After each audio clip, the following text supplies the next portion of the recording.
Hello મિત્રો, કેમ છો? તમે બધા મજામાં હશો એવી જ આપણે પ્રાર્થના. જો આજે હું બનાવી રહી છું લઝાનિયા વિધાઉટ ઓવન. જ્યારે કોરોના હતો ત્યારે મારું ઓવન બગડ્યું હતું, ત્યારે કોઈ આવી શકે નહોતું રિપેર કરવા, એટલે તે વખતે મેં આઈડિયા કર્યો હતો કે ગેસ પર કેવી રીતે લઝાનિયા બનાવી શકાય. તે આજે હું તમારી જોડે ફરી પાછું તમને બતાવું છું કે કેવી રીતે આપણે ગેસ પર ફ્રાય પેનમાં આપણે લઝાનિયા બનાવીએ. તો તેના માટે જો મેં રેડી કર્યું છે આ પેપર્સ, આ ઓનિયન કટ કરી છે, એની સાથે મેં આ બધા વેજીટેબલ્સ કટ કર્યા છે. વેજીટેબલ્સ તમે કોઈ પણ લઈ શકો છો, તમને જે પણ વેજીટેબલ ભાવે તે તમે લઈ શકો છો. એના માટે આ મશરૂમ પણ મેં લીધું છે. જો તમે જોઈ શકો છો કે આ મશરૂમ 2 મિનિટ્સ માટે, જરાક 5 મિનિટ્સ માટે બોઇલ કરી અને પછી એનું પાણી કાઢીને એને કટ કરી દીધેલું છે. અને હવે આપણે એની માટે આદુ, મરચાં અને લસણ કટ કરી અને એ પણ રેડી રાખ્યું છે. અને એની માટે મેં જે સોસ છે, ટામેટાં અને જરાક ઓનિયન એવી રાતીને આ સોસ મેં રેડી કરેલો છે. એની અંદર સોસમાં તમે તૈયાર પણ સોસ લાવી શકો છો, અને તમારી જોડે જો ઘરે ટામેટાં હોય અને તો તમે ક્વોન્ટિટી સારી હોય ટામેટાની 5-6 જેટલા, તો તમે ઘરે પણ આવી રીતે ટામેટાનો સોસ બનાવી શકો છો. મેં આવી રીતે આ ટામેટાનો સોસ બનાવ્યો છે, જુઓ તમે. હવે એની અંદર હું આપણા જે ઇન્ગ્રીડિયન્ટ્સ હોય, આપણું ધાણા જીરું, હળદર, મરચું, એ બધું આપણે અંદર એડ કરી દેવાનું છે.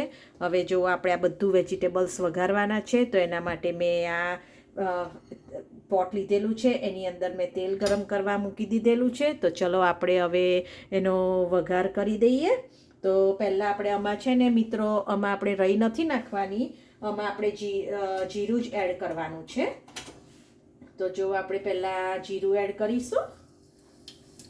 જો જીરું કેવું સરસ રીતે અંદર અવાજ આવતો છે. એ જીરું જરાક બ્રાઉન થાય એટલે એની અંદર આપણે આદુ, મરચાં અને લસણ એડ કરી દઈશું.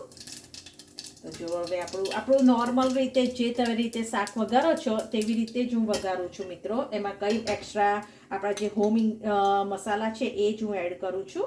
એની અંદર આપણે લસણ એડ કરી દઈશું.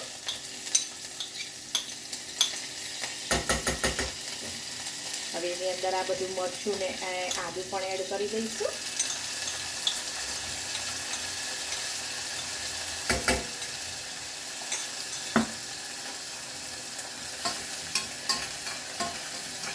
આ થોડુંક હવે એનો કલર ચેન્જ થાય, લસણનો અને આદુ મરચાંનો કલર થોડોક ચેન્જ થાય, little bit in pink brown જેવો, એટલે પછી એની અંદર આપણે ઓનિયન અને પેપર્સ એડ કરી દઈશું.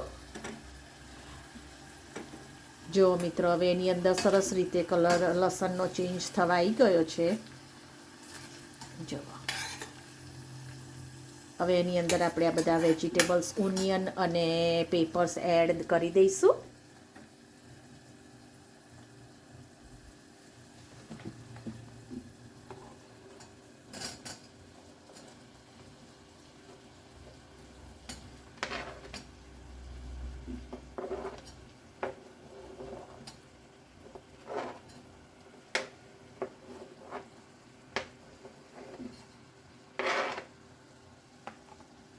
મેં બહુ બધું નાનું કટ નથી કર્યું મિત્રો.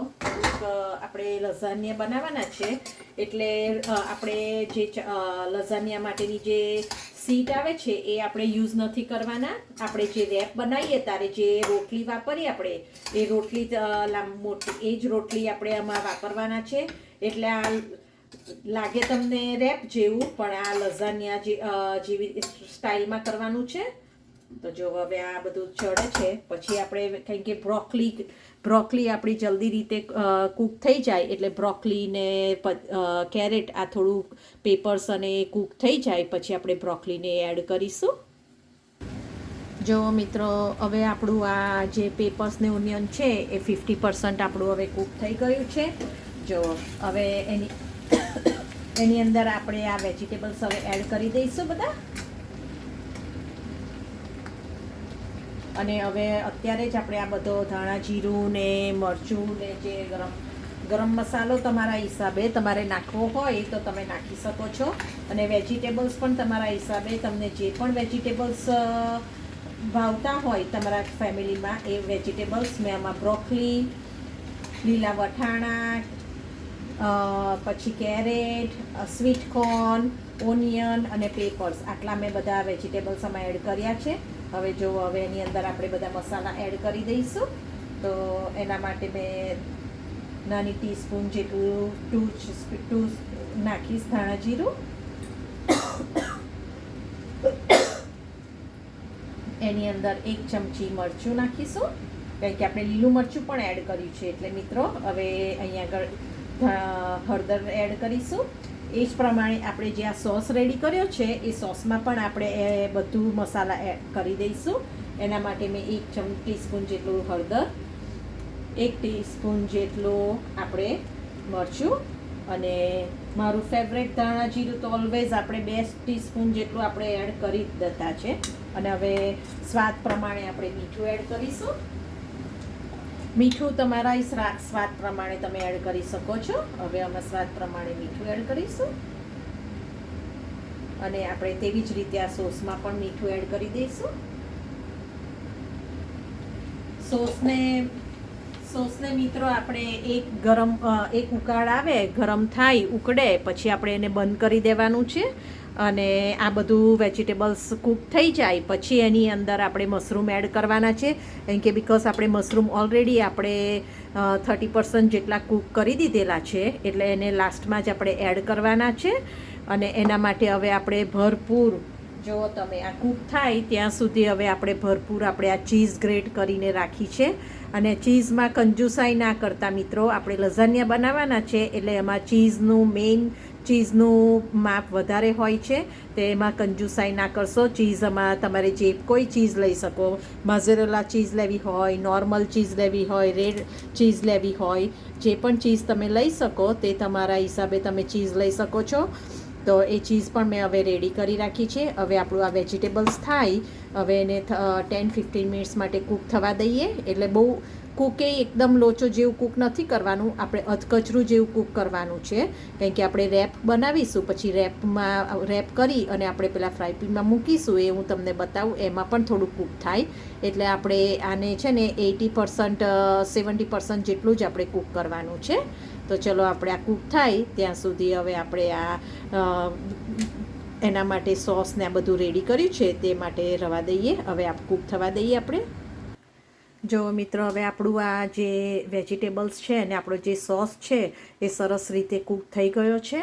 હવે એની બધા મસાલા પણ સરસ રીતે મિક્સ થઈ ગયા છે. જો એનું આપણે 70% જેટલું જ આપણે કૂક થવા દીધું છે, બહુ વધારે કૂક થવા નથી દીધું, કારણ કે એ આપણે લઝાનિયામાં મૂકવાના છે એટલા માટે. એટલે એ પોટમાં પણ આપણે હજુ કૂક થશે, એટલે વધારે પછી કૂક થવા નથી દીધું. થોડું ક્રંચ આવે એવી રીતે 70% જ કૂક થવા દીધું છે. હવે એનો ગેસ આપણે બંધ કરી દઈશું.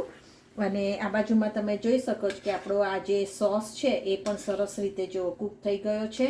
એની અંદર પણ આપણે હર્બ્સ, જે લીલા મરચાં એડ કરેલા, હર્બ્સ એડ કરેલા, અને આ બધા જે મસાલા છે આપણા એ આપણે એડ કર્યા, એ પણ સરસ રીતે મિક્સ થઈ ગયા છે. તમે જોઈ શકો છો કે કેટલો સરસ છે. આ તમે ઘરે પણ સોસ બનાવી શકો, કાં તો તૈયાર પણ લાવી શકો. આ મેં આજે તૈયાર વાપર્યો છે, મેં ઘરે નથી બનાવ્યો. કોઈ વાર મને ટાઈમ હોય તો હું ઘરે બનાવી અને એક્સ્ટ્રા બનાવીને ફ્રીજમાં મૂકી રાખું છું. એમાં ઝીણી ડુંગળી કટ કરવાની, અને આપણું જે લસણ, મરચું, આદું એ વઘાર કરી અને ટામેટાનું જે ગ્રાઇન્ડ કર્યું હોય તે એમાં એડ કરી દેવાનું છે. ને આપણા હર્બ્સ જે હોય, ધાણા જીરું ને એ બધું ખાલી એડ કરવાનું છે. એટલે આ તમારો સોસ રેડી થઈ જાય આવી રીતે. હવે આ બધું રેડી થઈ ગયું છે, તો એના માટે હવે આપણે અંદર આ જે રેપ માટેની જે રોટલી આવે તે જ હું વાપરવાની છું મિત્રો. લઝાનિયાની શીટ નથી વાપરવાની, કારણ કે લઝાનિયાની શીટ વાપરે તો આપણે ઓવનમાં કરવું પડે. આપણે ઓવનમાં નથી કરવાના, આજે આપણે ગેસ ઉપર જ કરવાના છે. એટલે આજે હું રેપ માટેની જે રોટલી મોટી આવે છે એ તમે ઘરે પણ રોટલી બનાવી શકો છો, મેદાના લોટની કે ઘઉંના લોટની. તમને જે રીતે આ મેં તૈયાર રોટલી આવે છે તે જ મેં હવે આ લીધી છે. તો આપણે આ રોટલીમાં કેવી રીતે અંદર ભરવાના છે અને કેવી રીતે આપણે પોટમાં બધું મૂકવાના છે એ હું તમને બતાવું. એના પહેલાં તમે જો છો આપણો સોસ થઈ ગયો તો એનો ગેસ આપણે બંધ કરી દઈએ. અને હવે એના માટે મેં એક મોટું આ ફ્રાય લીધું છે. એની અંદર મેં આ થોડુંક તેલ મૂક્યું છે, કારણ કે એનાથી નીચે જે આપણે કરીએ ત્યારે આ રોટલી કે એવું ચોંટી ના જાય, એટલા માટે થોડું તેલ 2 ચમચી જેટલું તેલ મૂક્યું છે. એની અંદર હવે આપણે વ્હાઈટ સોસ એડ કરીશું. આ બધું રેપ રેડી થઈ જાય પછી જ આપણે ગેસ ઓન કરવાનો છે. અત્યારે ખાલી તેલ ગરમ થવા માટે જ આપણે ગેસ ઓન કરીશું. તેલ ગરમ થાય એટલે એની અંદર જે વ્હાઈટ સોસ છે તે હું તૈયાર જ વાપરવાની છું, અને એ તમે પણ તૈયાર વાપરો તો સારું, કારણ કે એનું ટેસ્ટ પણ સારો આવે. કોઈ વાર આપણે ઘરે એ વ્હાઈટ સોસ બનાવવા જઈએ છીએ તો કોઈ વાર પરફેક્ટ બનતો નથી, એટલે તમે તૈયાર વાપરો તો પણ સારું. અને તમને જો આવડતું હોય તો તમે ઘરે પણ બનાવી શકો છો. તો હવે આપણે વ્હાઈટ સોસ એની અંદર આપણે એડ કરીએ.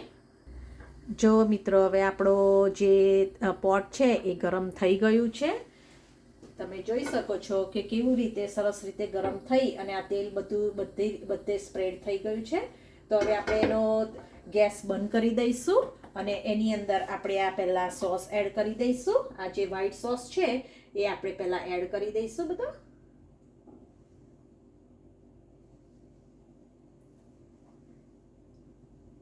આની અંદર થોડુંક તમે પાણી રેડી અને પાછું એની અંદર એડ કરી શકો છો, કારણ કે સોસમાં વધારે અંદર એડ છે.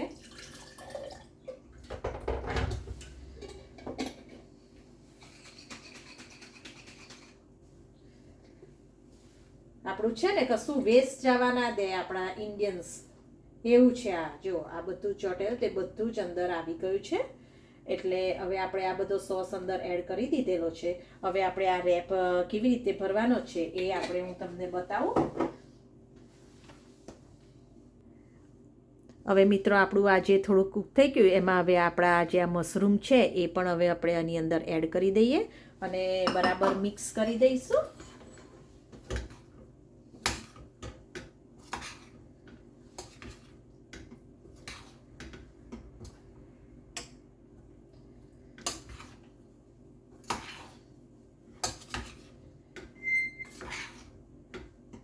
એટલે મશરૂમ થોડાક મોટા હતા હોય તો તમારે તમારા હિસાબે માપના આટલી સાઈઝ પ્રમાણે તમે કટ કરી શકો છો. તમને થોડા મોટા જોઈતા હોય તો તમે મોટા પણ રાખી શકો છો. પણ મોટા જ્યારે ખાય ત્યારે એની અંદર જે અત્યારે બધો જે સોસ અંદર એની અંદર જાય એ ટેસ્ટ પછી ના લાગે, એ પ્લેન જ લાગે. એટલે થોડાક માપના જ મશરૂમ કટ કરવાના. હવે જો આપણું આ થઈ ગયું છે. હું છે ને રેપ કરીશ એની અંદર હું મશરૂમ નથી જવા દેવાની. મશરૂમ ઉપર ફિલિંગ્સ માટે જ રવા દેવાની છું, એ પણ તમને હું બતાવું. તો જો હવે હું તમને આ રેપ કેવી રીતે કરી અને આની અંદર કેવી રીતે મૂકીએ છીએ તે હું તમને બતાવું. તો પહેલું આપણે આ એક રોટલી લઈશું. જો મિત્રો, એના માટે આપણે પહેલાં આ એક રોટલી લીધી છે. એની અંદર આપણે આ જે આપણો સોસ છે એ આપણે આ સોસ જરાક અહીંયા સ્પ્રેડ કરવાનો છે આવી રીતે.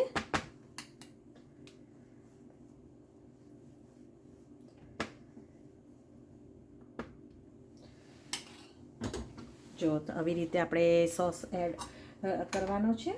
અને હવે આની અંદર આપણે આ જે વેજીટેબલ શાક આપણું જે કરેલું છે એ બધું અંદર આમાં મિક્સ કરવાનું છે. હું મશરૂમ એડ અંદર નથી આવવા દેવાની મિત્રો.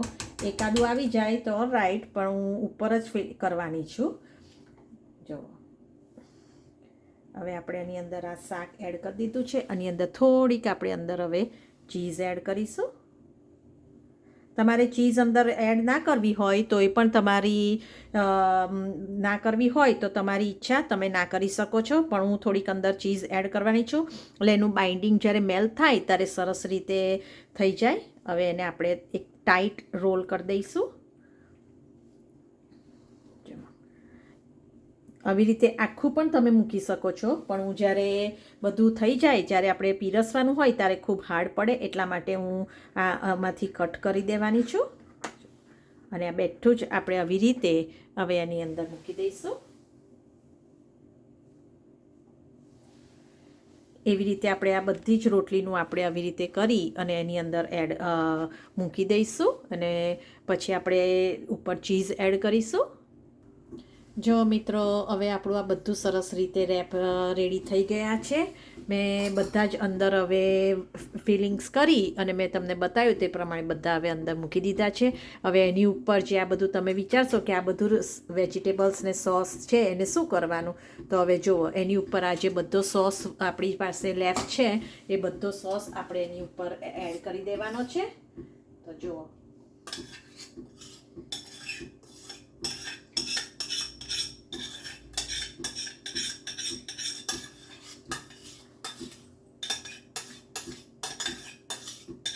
જેટલો સોસ વધારે હશે ને મિત્રો એટલું જ તમારું આ લઝાનિયા ટેસ્ટી લાગશે અને નાઇસ ચીઝી લાગશે. એટલે જેટલો સોસ વધારે હોય તેટલું સારું.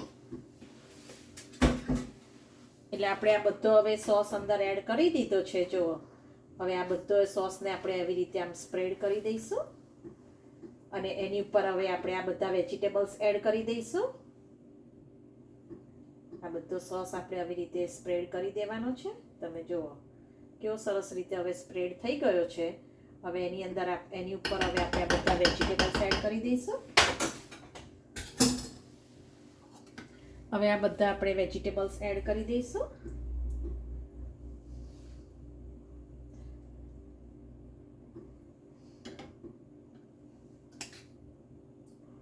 એટલે ઉપર મશરૂમ કેવા સરસ અંદર આપણે મશરૂમ કરીએ તો એને થોડા વધારે નાના કાપવા પડે, કારણ કે જ્યારે આપણે રેપ કરીએ ત્યારે એ રેપ પછી તૂટી જાય. એટલે આપણે ઉપર જ મશરૂમ એડ કરીશું. આમાં બ્રોકલી ને આ બધું કેટલું સરસ છોકરાઓ આ વેજીટેબલ્સ ખૂબ લઝાનિયાને લીધે ચીઝ આવે એટલે છોકરાઓ સરસ રીતે ખાઈ લે. એ લોકોનું કંઈ પણ કમ્પ્લેન આવે નહીં અને આ ટેસ્ટ પણ ખૂબ જ સારો લાગે છે. તમે પણ આવી રીતે બનાવજો મિત્રો. જો આપણે આ બધું વેજીટેબલ્સ એની અંદર એડ કરી દીધું છે.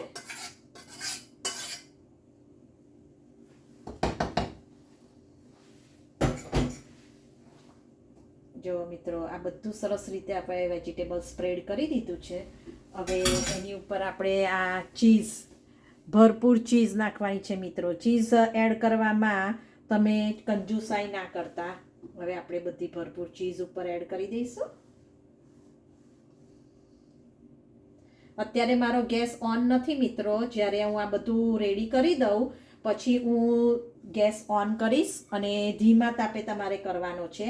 એટલે ફૂલ કરે તો એ સોસ બધો બળી જાય. એટલે ધીમા તાપે આપણે એને કૂક ઓલરેડી આપણું જે કૂક છે તે 70% તો કૂક જ છે.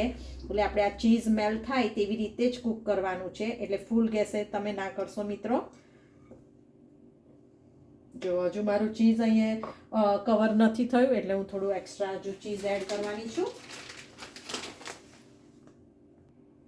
જો મિત્રો હવે મેં એક્સ્ટ્રા બીજું પણ ચીઝ કવર નહોતું થયું એટલે બીજું ચીઝ ગ્રેટ કરી અને આમાં એડ કરી દીધું છે. મારું આટલું લઝાનિયા કર્યું મિત્રો એમાં 350 ગ્રામ જેટલું મારું ચીઝ ગયું છે. મેં ચીઝમાં કંજુસાઈ નથી કરી. હવે જો હવે એની ઉપર આપણે હર્બ્સ બધા એડ કરી દઈશું.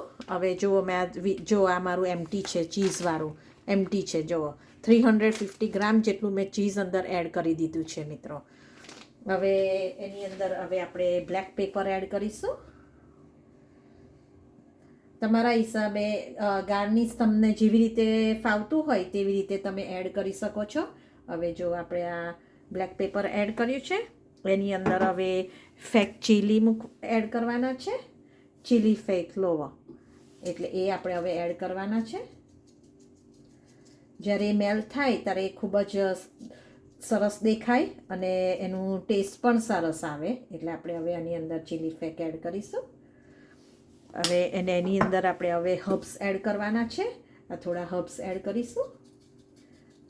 તમે કોરિએન્ડર પણ ઉપર મૂકી શકો છો. હું કોરિએન્ડર નથી મૂકવાની, હું આની ઉપર હર્બ્સ એડ કરવાની છું.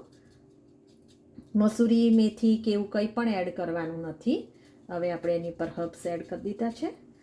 હવે એનું આપણે લીડ બંધ કરી દેવાનું છે અને ધીમા તાપે આપણે એને કૂક થવા દેવાનું છે. અને આ મેં જો જુગાડ કર્યો છે આનું લીડ મારી પાસે નહોતું એટલે મેં આ જે આપણી પાસે સ્ટીમર હોય કાં તો કોઈ બી તમારી પાસે મોટી થાળી હોય તે પણ તમે બંધ કરી શકો છો. આ મારી પાસે સ્ટીમર હતું એટલે મેં સ્ટીમર અહીં આગળ કવર અપ કરી દીધું છે. જુઓ હવે એને ધીમા તાપે આપણે કૂક થવા દઈશું અને કૂક થઈ અને કેવું થાય એ હું તમને પછી બતાવું. જો મિત્રો હવે આપણે આ લીડ ઓપન કરીએ અને પછી જોઈએ કે કેવું થયું છે. જો આપણો સોસ ને બધું કેવું બહાર આવી ગયું છે. એટલે ફ્રાય પેન તમારે ઓલવેઝ મોટું જરાક લેવાનું, કારણ કે આ સોસ ને ચીઝ ને બધું મેલ્ટ થાય એટલે આવી રીતે થઈ જાય. જુઓ હવે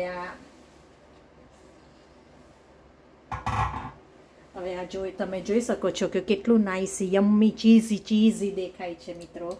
જુઓ કેટલું સરસ ચીઝી દેખાય છે, ખાવાનું મન થઈ જાય છે ને. જુઓ કેટલું સરસ ચીઝી છે મિત્રો. તો હવે ચલો આપણે આ સર્વિંગ પ્લેટમાં આપણે કાઢી લઈએ અને એને આપણે સર્વ કરવા માટે રેડી કરી દઈએ. જો મિત્રો હવે આપણે સર્વ કરવાની પ્લેટમાં આપણે હવે લઝાનિયાને મૂકી દીધા છે સર્વ કરવા માટે. જુઓ તમે કેટલું સરસ દેખાય છે, મોઢામાં પાણી આવી જાય છે ને મિત્રો. એટલે ચીઝમાં જરા કંઈ ચીંગુસાઈ કરશો નહીં. આવી રીતે લઝાનિયા બનાવશો તો ખૂબ જ સરસ તમારા લઝાનિયા થશે. અને આમાં કંઈ પણ બીજું કંઈ ઇન્ગ્રીડિયન્ટ્સ છે નહીં, આપણા કિચનમાં છે તે જ બધું છે. વેજીટેબલ પણ આપણા મનગમતા જ છે, એટલે કંઈ પણ એવું મોટો ખર્ચો છે નહીં. એટલે પણ તમે પણ આવી રીતે બનાવી જોજો લઝાનિયા અને મને જરૂરથી યાદ કરજો. અને કોમેન્ટ બોક્સમાં તો કંઈ છે લખવાનું હોય તો તમે લખજો. અને સબસ્ક્રાઈબ કરવાનું ભૂલશો નહીં મિત્રો, અને લાઈક કરવાનું ભૂલશો નહીં. આવી રીતે જરૂરથી લઝાનિયા બનાવજો, મને યાદ કરજો. અને લાઈક કરવાનું ભૂલશો નહીં અને સબસ્ક્રાઈબ કરવાનું જરાક પણ ભૂલશો નહીં. ચલો મિત્રો આપણે ફરી હવે નવી રેસિપીમાં મળીશું. બાય.